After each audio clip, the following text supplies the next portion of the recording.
Sir 4 ದಿನ ಆಗಿದೆ. ಹೇಗೆ ಸರ್ ಮುಂದುವರಿದ ಪ್ರಕ್ರಿಯೆಗಳಲ್ಲಿ ಅಂತಿಮವಾಗಿ ನೋಡಿ ನಮಗೆಲ್ಲರಿಗೂ ಜನ್ಮ ಕೊಟ್ಟಂತ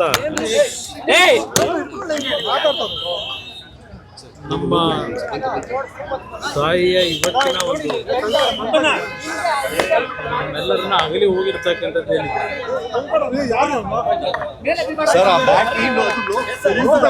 ಮೊದಲಿಂದಲೂ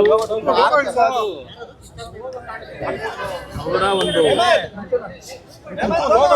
ಸರಳ ಜೀವನ, ಅತ್ಯಂತ ದೈವಭಕ್ತಿಯ ಗುಣಗಳನ್ನು ಏನು ಹೊಂದಿದ್ರು. ನಮ್ಮ ಒಂದು ಕುಟುಂಬದಲ್ಲಿ ನಮ್ಮ ತಂದೆಯ ಒಂದು ಸಂಗಾತಿಯಾಗಿ ಸುಮಾರು 65-70 ವರ್ಷಗಳು ಅವರ ಜೊತೆಯಲ್ಲಿ ಬಾಳದಂಥವ್ರು ಏನಿದ್ದಾರೆ, ಬಹುಶಃ ನಮ್ಮ ತಂದೆಯವರ ಬದುಕಿಗೆ ಅವರ ಜೀವನವನ್ನೇ ತ್ಯಾಗ ಮಾಡಿದರು. ಅದಷ್ಟೇ ಅಲ್ಲ, ನಮ್ಮ ಬದುಕಿನಲ್ಲೂ ಸಹ ಒಂದು ತಾಯಿ ಹೃದಯ ಅಂತಕ್ಕಂಥದ್ದನ್ನು ನಮಗೆ ಕಲಿಸಿದ್ರೆ ಅವರಿಂದ ನಾವು ಕಲಿತಂಥದ್ದು. ಒಂದು ಸಣ್ಣ ಹಳ್ಳಿಯಲ್ಲಿ ಜನಿಸಿದಂಥ ನಮ್ಮ ತಾಯಿಯು ಸಹ ಲಕ್ಷಾಂತರ ಕುಟುಂಬಗಳ ಬದುಕಿಗೆ ದಾರಿದೀಪವಾಗಿದ್ದಂಥವರು. ಕಳೆದ 1.5 ವರ್ಷದಿಂದ ಆರೋಗ್ಯದ ಸಮಸ್ಯೆಗಳು ಏನು ಪ್ರಾರಂಭ ಆಯಿತು ಅವರಿಗೆ. ಅವರ ದಿನಕ್ಕೆ 8ರಿಂದ 10 ಗಂಟೆ ದೇವರ ಕೋಣೆಯಲ್ಲಿ ಬೆಳಗ್ಗೆ 5 ಗಂಟೆಗೆ ಇದ್ದರೆ 3 ಗಂಟೆವರೆಗೂ ಒಂದು ಹನಿ ನೀರನ್ನು ಕುಡಿದೇನೆ ದೇವರ ಸ್ಮರಣೆ ಮಾಡ್ಕೊಂಡಿದ್ದಂಥವ್ರು.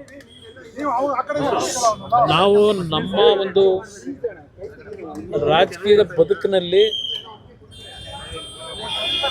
ನಾವೇನಾದ್ರು ಅಲ್ಪ ಸ್ವಲ್ಪ ಒಳ್ಳೆ ಬುದ್ಧಿ ಕಲ್ತಿದ್ರೆ ನಾವುಗಳು, ಅವರು ಕಲಿಸಿದಂಥ ಬುದ್ಧಿ ಕಳೆದ 4 ದಿನಗಳಿಂದ 4 ದಿನ ಅಷ್ಟೇ ಅಲ್ಲ, ಕಳೆದ 1 ವರ್ಷದಿಂದ ಅವರು ಪ್ರತಿನಿತ್ಯ ಪಡ್ತಾ ಇದ್ದಂಥ ಯಾತನೆಯನ್ನು ನಾವು ನೋಡ್ತಾ ಇದ್ವಿ.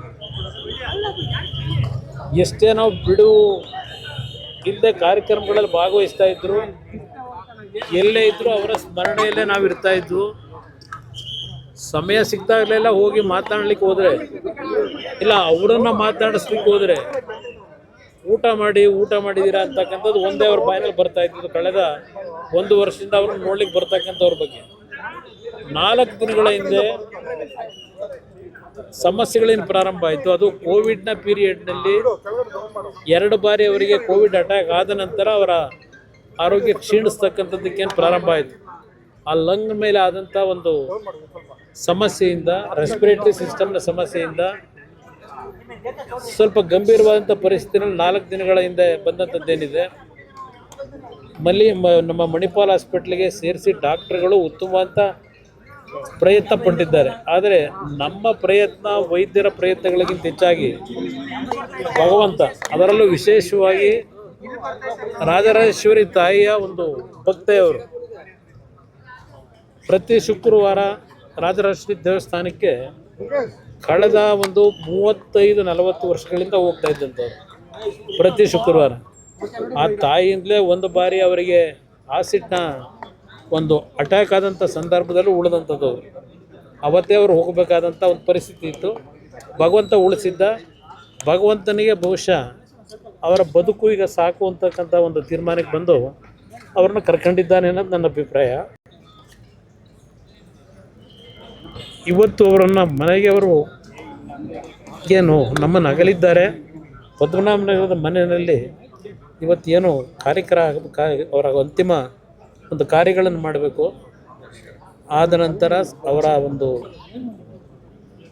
ಲಕ್ಷಾಂತರ ಕುಟುಂಬದ ಸದಸ್ಯರುಗಳು ಅವರಿಂದ ಏನು ಜೀವನ ಕಂಡಿದ್ದಾರೆ, ಅವರುಗಳು ಸಹ ನೋಡ್ಲಿಕ್ಕೆ ಬರ್ತಕ್ಕಂಥವರಿಗೆ ಒಂದು ಅವಕಾಶ ಕಲ್ಪಿಸ್ತಕ್ಕಂಥದ್ದು ನಮ್ಮ ಕರ್ತವ್ಯ ಇದೆ. ಬಹುಶಃ ನಾಳೆ 11 ಗಂಟೆ ಮೇಲೆ ಅವರು ಜನ್ಮ ಕೊಟ್ಟಂಥ ಸ್ಥಳ ಹಾಸನ ಜಿಲ್ಲೆ, ನಮ್ಮ ತಂದೆಗೆ ಜನ್ಮ ಕೊಟ್ಟಂಥ ಸ್ಥಳ, ಅಲ್ಲಿಗೆ ಅವರನ್ನು ಶರೀರವನ್ನು ತೆಗೆದುಕೊಂಡು ಹೋಗ್ತಕ್ಕಂಥದ್ದಕ್ಕೂ ತೀರ್ಮಾನ ಆಗಿದೆ. ಮನೆಗೆ ಹೋದ ನಂತರ ಮುಂದಿನ ಕಾರ್ಯಗಳೇನು ಅಂತಕ್ಕಂಥದ್ದು ತೀರ್ಮಾನಗಳನ್ನು ಎಲ್ಲ ಸೇರಿ ಮಾಡಬೇಕು ಅಂತ ಇದ್ದೇವೆ. ಅದ್ರ ಜೊತೆಗೆ ಎಲ್ಲರ ಅಭಿಪ್ರಾಯ ಹೊಂದಿದೆ. ಅವರ ಹುಟ್ಟಿರ್ತಕ್ಕಂಥ ಹುಟ್ಟೂರಿನಲ್ಲೇ ಕಾರ್ಯಕ್ರಮ ಇದು ಅಂತಿಮ ಸಂಸ್ಕಾರಗಳಾಗಬೇಕು ಅಂತಕ್ಕಂಥದ್ದು ಒಂದು ಭಾಗ ತೀರ್ಮಾನ ಇದೆ. ಬಹುಶಃ ಮನೆಯಲ್ಲಿ ಎಲ್ಲರ ತೀರ್ಮಾನ ಚರ್ಚೆ ಮಾಡಿದ ನಂತರ ರಂಗನಾಥ ಸ್ವಾಮಿ ದೇವಸ್ಥಾನ ಇದೆ, ಮಾವಿನಕೆರೆ ಒಂದು ಪವಿತ್ರವಾದಂಥ ದೇವಸ್ಥಾನದ ಅಡಿಯಲ್ಲಿ ಒಂದು ಸನ್ನಿಧಾನದಲ್ಲಿ ಅಂತಿಮವಾದಂಥ ಕ್ರಿಯೆಗಳನ್ನು ಮಾಡ್ತಕ್ಕಂಥದ್ದು ಒಂದು ಚರ್ಚೆ ಇದೆ. ಆ ಒಂದು ನಿಟ್ಟಿನಲ್ಲಿ ಮನೆಗೆ ಹೋದ ನಂತರ ತೀರ್ಮಾನ ಮಾಡ್ತೀವಿ. ಸಾರ್ವಜನಿಕ ಅವರನ್ನು ಅಂತಿಮ ದರ್ಶನ ಪಡೀತಕ್ಕಂಥದ್ದಕ್ಕೆ ಪದ್ಮನಾಭನಗರದ ಮನೆಯಲ್ಲಿ ವ್ಯವಸ್ಥೆಗಳನ್ನು ಮಾಡ್ತಾ ಇದ್ದೇವೆ. ಸ್ವಲ್ಪ ಜನ ಜಾಸ್ತಿ ಆದರೆ ಪದ್ಮನಾಭನಗರದಲ್ಲೇ ಮೈದಾನ ಇದೆ, ಅಲ್ಲಿ ನೋಡಿಕೊಂಡು ತೀರ್ಮಾನ ಮಾಡ್ತೀವಿ. ಬಟ್ ಅವರು 11 ಗಂಟೆ ಮೇಲೆ ನಾಳೆ ಹಾಸನ ಜಿಲ್ಲೆಗೆ ಅವರ ಪಾರ್ಥಿವ ಶರೀರವನ್ನು ತೆಗೆದುಕೊಂಡು ಹೋಗ್ತಕ್ಕಂಥದ್ದಕ್ಕೆ ಅಂತಿಮ ನಿರ್ಣಯ ಮಾಡ್ತೀವಿ. ಅಂತ್ಯಕ್ರಿಯೆ 2-3 ಸ್ಥಳದ ಬಗ್ಗೆ ಸ್ವಲ್ಪ ಚರ್ಚೆಗಳಿದೆ. ಅಂತಿಮವಾಗಿ ನಾವು 4 ಜನ ನಮಗೇನು ಜನ್ಮ ಕೊಟ್ಟಿದ್ದಾರೆ, ನಮ್ಮ ತಾಯಿ 2 ತಂಗಿಯರಿದ್ದಾರೆ, ಅವರೆಲ್ಲರ ಜೊತೆ ಕೂತು ಚರ್ಚೆ ಮಾಡಿ ಬಹುಶಃ ನನ್ನ ಒಂದು ವೈಯಕ್ತಿಕವಾದಂಥ ಅಭಿಪ್ರಾಯ, ಅವರನ್ನು ಬೆಳೆಸಿದಂಥದ್ದು ಯಾವೊಂದು ಹರದನಹಳ್ಳಿ ಗ್ರಾಮದಲ್ಲಿ ಹುಟ್ಟಿದ್ರು, ಅಲ್ಲೇ ಅವರ ಅಂತಿಮ ಅಂತ ನಮ್ಮ ತಾಯಿ ಹುಟ್ಟಿದ್ದು ಪಕ್ಕದ ಮುತ್ತಿಗೆರಹಳ್ಳಿ ಅಂತ ಹೇಳಿ, ಅವರು ಪಾಠ ಕಲ್ತಿದ್ದು, ಶಾಲೆಗಳಿಗೆ ಹೋಗಿದ್ದು ಹಳೆಕೋಟೆ ಅಂತಕ್ಕಂಥ ಮಾವಿನಕೆರೆಯ ರಂಗನಾಥ ಸ್ವಾಮಿಯ ದೇವಸ್ಥಾನ ಏನಿದೆ ಆ ತಪ್ಪಲಿನಲ್ಲಿ ಇರ್ತಕ್ಕಂಥ ಸ್ಥಳದಲ್ಲಿ ಆ ರಂಗನಾಥ ಸ್ವಾಮಿಯ ಸನ್ನಿಧಾನದಲ್ಲೇ ಆ ರಂಗನಾಥ ಸ್ವಾಮಿಯ ಅವರು ಏನು ನಂಬಿಕೆ ಇಟ್ಕೊಂಡಿದ್ರು, ನಮ್ಮ ತಂದೆ ನಮ್ಮ ತಾಯಿ ಇಬ್ಬರು, ಆ ದೇವರ ಸನ್ನಿಧಾನದಲ್ಲೇ ಮತ್ತು ನಮ್ಮ ಹುಟ್ಟೂರು ಶಿವನ ದೇವಸ್ಥಾನ ಏನಿದೆ ಆ ಶಿವನನ್ನು ನಂಬಿ ಬಂದಂಥವ್ರು, ಆ ಒಂದು ಪರಿಸರದಲ್ಲೇ ಆ ಒಂದು ಎಲ್ಲ ರೀತಿಯ ಅಂತ್ಯಕ್ರಿಯೆ ಕಾರ್ಯಗಳಾಗಬೇಕು ಅಂತಕ್ಕಂಥದ್ದು ನಮ್ಮ ಒಂದು ಚರ್ಚೆ ಇದೆ.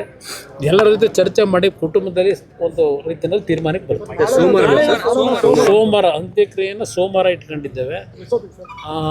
ಸೋಮವಾರ ಸಮಯ ಇನ್ನೂ ನಿಗದಿ ಆಗಿಲ್ಲ. ಆದರೆ ಹಾಸನಕ್ಕೆ ಹೋದ ನಂತರ ಬಹುಶಃ ಹಾಸನದ ಜನತೆ ಅವ್ರ ಬಗ್ಗೆ ಅಭಿಮಾನ ಇಟ್ಟಿರ್ತಕ್ಕಂಥವ್ರು ಸಂಬಂಧಿಕರು ಜಾಸ್ತಿ ಇದ್ದಾರೆ.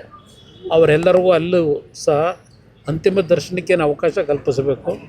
ಅದೆಲ್ಲ ಅಲ್ಲಿಯ ಪರಿಸ್ಥಿತಿಗಳನ್ನು ನೋಡಿ ತೀರ್ಮಾನ ಸೋಮವಾರ ಎಷ್ಟು ಗಂಟೆಗೆ ತೀರ್ಮಾನ ಮಾಡ್ತೀವಿ.